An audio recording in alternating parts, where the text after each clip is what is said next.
ঈদের কেনাকাটা কেমন চলছে? রাজধানীর বাইরে যদি একটু চোখ বুলাই তাহলে ভোলায় আমাদের সহকর্মী যুক্ত আছেন।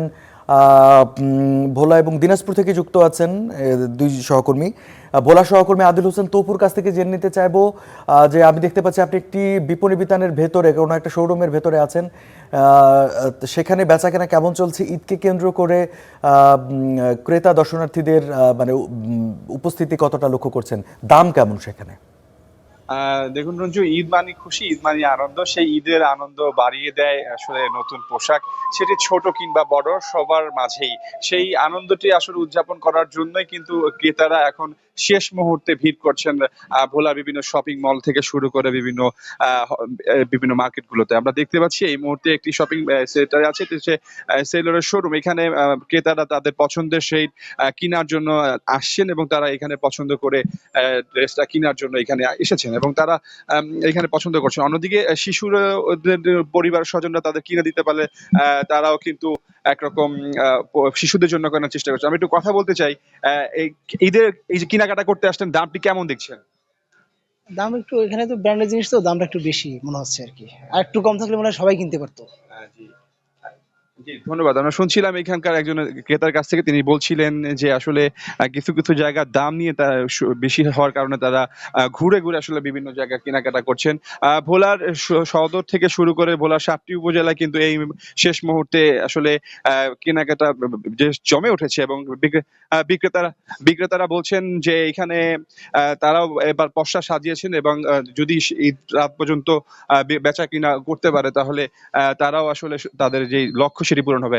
আপনাদের এখানে ঈদ উপলক্ষে কেমন বেচা কিনা হচ্ছে এবং কি কি কালেকশন আছে একটু যদি বলেন। আলহামদুলিল্লাহ, আমরা ভোলাতে অনেক ভালো করতেছি। আমাদের এখানে হচ্ছে three piece, one piece, two piece, আভায়া, ব্যাগ এবং ফুটওয়্যার, অ্যাক্সেসরিজ অনেক কিছু আছে।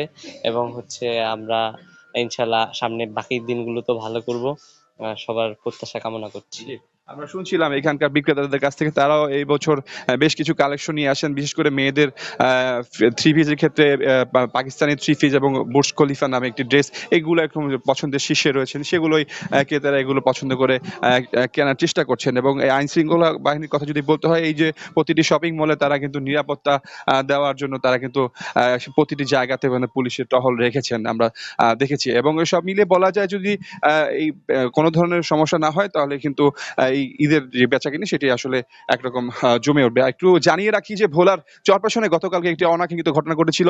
লেদার ক্লাব নামে একটি সেন্টারে, সেখানে কিন্তু ক্রেতারা ক্রেতারা কিন্তু কেনাকাটা করতে যায় কিন্তু সেখানে আর কি আমরা শিকারের ঘটনা ঘটেছে। সব মিলে বলা যায় যে শেষ মুহূর্তে মোটামুটি ভোলায় ঈদের কেনাকাটা একরকম জমে উঠেছে। তো রঞ্জু, এই ছিল ভোলা থেকে। তপু, আপনাকে ধন্যবাদ। আমি দেখতে পাচ্ছি আমাদের সহকর্মী দিনাজপুর থেকে যুক্ত হয়ে আছেন মোস্তাফিজুর রহমান এবং তিনি আছেন বউবাজারে। তো মোস্তাফিজ, আপনার কাছ থেকে জেনে নিতে চাইবো সেটা বউবাজারে আসলে কি ধরনের পণ্য বেচা কেনা হয় আর সাপ্তাহিক এই বাজারকে কেন্দ্র করে ক্রেতা কারা? যেমনটা বলছিলেন, একটির নাম হয়েছে লক্ষ্য পরিচিতি পেয়েছে বউবাজার। মূলত এখানকার অধিকাংশ ক্রেতাই হচ্ছে নারী, যার কারণে লক্ষ্য এটি বউবাজার নামে পরিচিত পেয়েছে। আসলে প্রতি শুক্রবার এই সাপ্তাহিক বাজারটি বসে থাকে। এখানে মূলত যারা দোকান কর্মচারী রয়েছেন, যারা সেলাই বা টেইলার্স এর দোকানে কাজ করেন, তারা মূলত প্রথম দিকে এই বাজারটি শুরু করেছিলেন এবং পরবর্তীতে এই বাজারের বিস্তৃতি এখন প্রায় ২৫০ শতাধিক দোকান এখানে বসে প্রতি শুক্রবারে। এখানে মূলত গার্মেন্টস এর বিভিন্ন কাপড় যেগুলো রয়েছে এবং সেলাই কাপড় যেগুলো, বিশেষ করে উদ্যোক্তা যারা রয়েছেন বা এখানে যারা কাপড়ের দোকানে কাজ করেন, যেসব কর্মচারী রয়েছেন, তারা অবসর সময়ে যেসব তৈরি পোশাক তৈরি করেন সেগুলা তারা এখানে বিক্রি করার জন্য প্রথমত এই বাজারটি চেষ্টা করে। পরবর্তীতে এটি লোকমুখে যখন ব্যাপক পরিচিতি পায়, তারপর থেকে কিন্তু এই বাজারটি বরাবরই জমজমাট হয়ে থাকে। আপনি জানেন যে এখানে শুধুমাত্র কাপড় নয়, এখানে জুতা, ব্যাগ সহ শুরু করে মেয়েদের যাবতীয় যে প্রয়োজনীয় দ্রব্য সামগ্রী রয়েছে তারা কিন্তু এখান থেকে সংগ্রহ করে থাকে।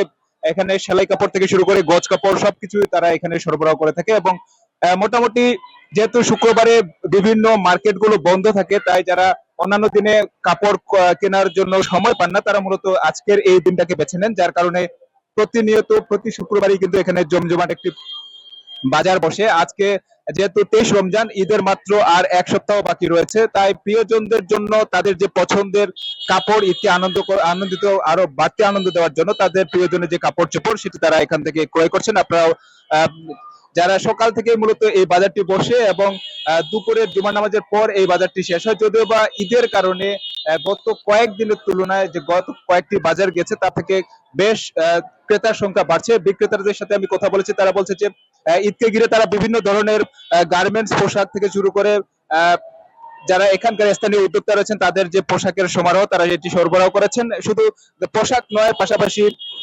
ছেলেদের জন্য লুঙ্গি, পাঞ্জাবি, পায়জামা থেকে শুরু করে জুতা পর্যন্ত তারা এই ঈদকে কেন্দ্র করে তারা এখানে এই বাজারগুলোতে তুলেছেন এবং তারা চেষ্টা করছেন যে এখানকার যারা স্থানীয় রয়েছে তাদের যে প্রয়োজনীয় চাহিদা সেটি তারা যেন পূরণ করতে পারে, সেই অনুযায়ী বিভিন্ন ধরনের পোশাক এবং প্রয়োজনীয় অ্যাক্সেসরিজ তারা এখানে সংগ্রহ করেছেন। রঞ্জু, এই ছিল দিনাজপুর গৌবাজার থেকে আমার কাছে সর্বশেষ। মোস্তাফিজ, আপনাকে ধন্যবাদ।